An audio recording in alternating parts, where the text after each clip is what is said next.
Good evening. How are you? Well, it's a little chilly out. It's in the 70s, and the humidity is about 40, and the wind's about 3 miles an hour, and that's what Thomas Jefferson has to offer.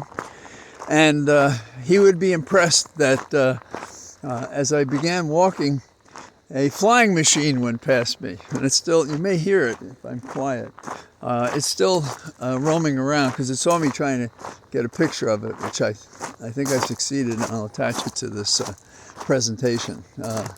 You have to be looking at X or Twitter in order to see the picture, though. So, I let the day get away from me between court and an arm wrestling match with an attorney at the end of the day, just as I was going to go out the door. So, but the issue that I follow is the one we talked about yesterday, and I won't repeat myself, but this is exactly my objection, that we repeat ourselves. We can't just let the debate happen on Tuesday. We can't cover the disasters in California, the heat and the suffering. There are other stories, world stories, and we're talking about this. Now, don't get me wrong, you know I'm a political obsessive, and I think this election is critically important. But I get the feeling we ask the wrong questions all the time. You know, the kind of racing questions. Well, what is Kamala going to do? How is she going to deal with Trump, who's basically, I don't know, a gang leader who's gained a lot of weight, committed a lot of crimes, and intimidates people, and so we're concerned about he could overwhelm her by his indignity, by his bad habits, by his coarse nature. Why isn't the contrary conversation that this is a fella who's already lost the debate because of how he conducts himself, because of how he, talks and permits the talk to be about his opponent? How could we have such a person in the White House dealing in international affairs or justice at home? And the thing that is the most terrible, and I guess to this extent I will repeat myself, is that anybody would spend a moment taking as real any promise this Pinocchio would present. That's what he does. That's who he is. He is a liar. And he doesn't just lie like some comics might to get a laugh. He lies to get power like no one else has on earth who isn't president of the United States. And we know he's not a benevolent despot. We know that he is a sincerely criminal personage who would be president of the United States.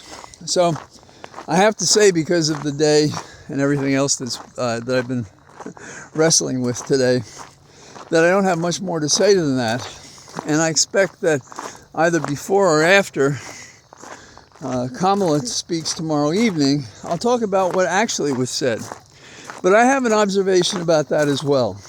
And it is this. People telling us what we just saw and explaining to us what we just saw is insulting. So how am I going to do it? I expect I'm going to see if I can point out something that seemed important to me that might not be important to someone else. But the coverage, if the past is prologue, the coverage is going to be more like, oh, I don't know, did you see how she dressed? Oh, she shook his hand. Oh, she did this. Oh, she did the other thing. And my view is there are alternative ways to approach this. And if I as a person or you as a person were to meet Trump, we would do things differently. So the real question is, can Kamala make Trump the issue? Because that is the only issue. Her credentials are beyond reproach as much as they try.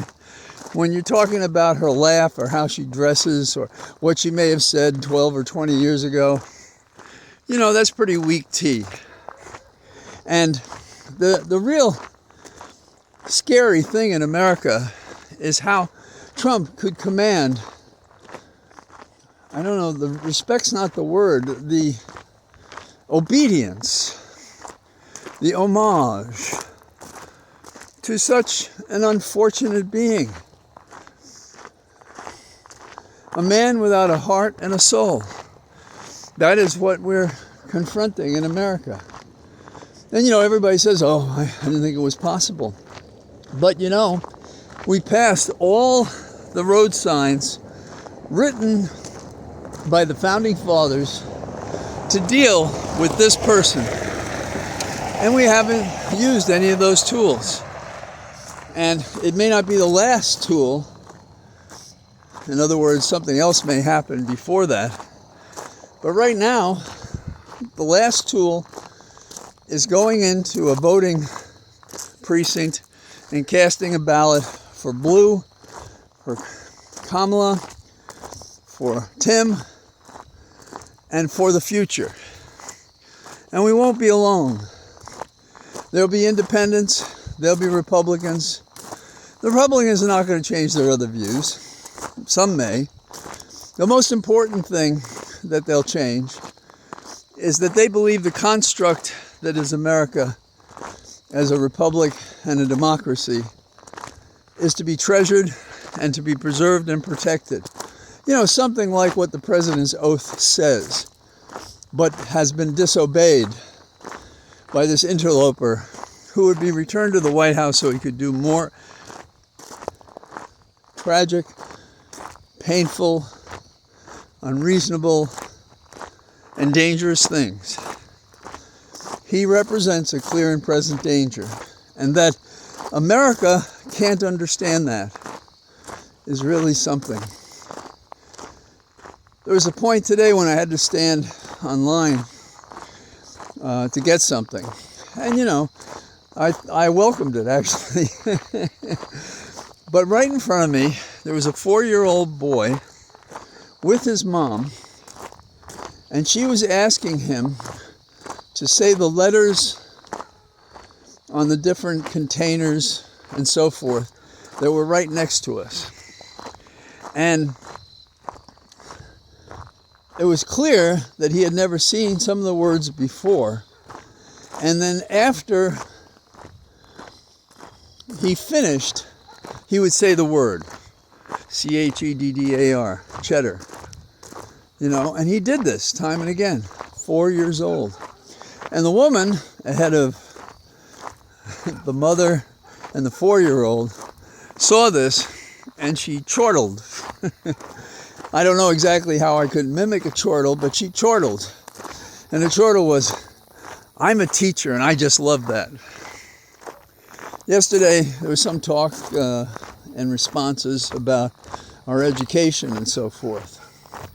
There's no education like a mom and her son, and he's 4, and he's doing that. So at one point he turned around, he got curious with me, and we did a fist bump, and I asked him what his name was. It was Owen, and he had been doing jumping jacks, so I did several jumping jacks with him. So, what's the moral of the story? If we are not propagating this kind of curiosity among people so they can use the function, the discerning function, to know what is going on and what is going wrong, then we'll lose this nation. I've quoted Jefferson before to say, a nation that expects to be ignorant and free expects what never was and never will be. And what we are seeing now is the result of ignorance. We cannot have this continued ignorance and retain our republic. I mentioned Tim Snyder's graphic novel yesterday. And he has a section in there talking about education. And he has a lot of information. And I suppose he put it together as a combination of art and to make his message about tyranny available. But his comments about education are that without an educated mind, without an ability to think, we are victims. We don't know how to discern what is said, how to research it, how to compare it to what we know by experience or reading. And that's the challenge of America. And when Trump says, I love the uneducated, he says it. He says all the things that people say, oh, isn't that funny? It's not funny at all. It's not. It's dangerous. And so, tomorrow evening, we'll all watch Kamala kick Trump in the pants and move on. And in fits and starts, we will grow the base and grow the vote and grow it from those who are independent and Republican. And we will once and for all cashier this son of a bitch and restore America to its early promise without Trump to confound us. So, that's all I got to say. And I'm out here with a guy who's flying by the seat of his pants. And I look forward to talking to you tomorrow. Probably in the evening if it's after the debate. Bye-bye.